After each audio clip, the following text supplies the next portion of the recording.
আমাৰ কলিজাজনী আজি বাছ দেখুওৱা নিয়ম দেই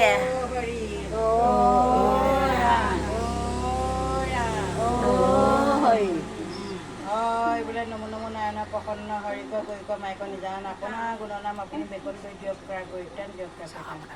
তেওঁ আজি 10 দিনত পাইছে। তেওঁ তাত দিবলৈ আহিব লাগে, কেনেকৈ আহিছে, কেনেকৈ দিবলৈ কেনেকৈ দিছে, কেনেকৈ তাত দিয়া খোৱা কৰা মেলা পঢ়াটোতে আগবাছ অনেকখিনি অপাৰ কৰিব পাৰে।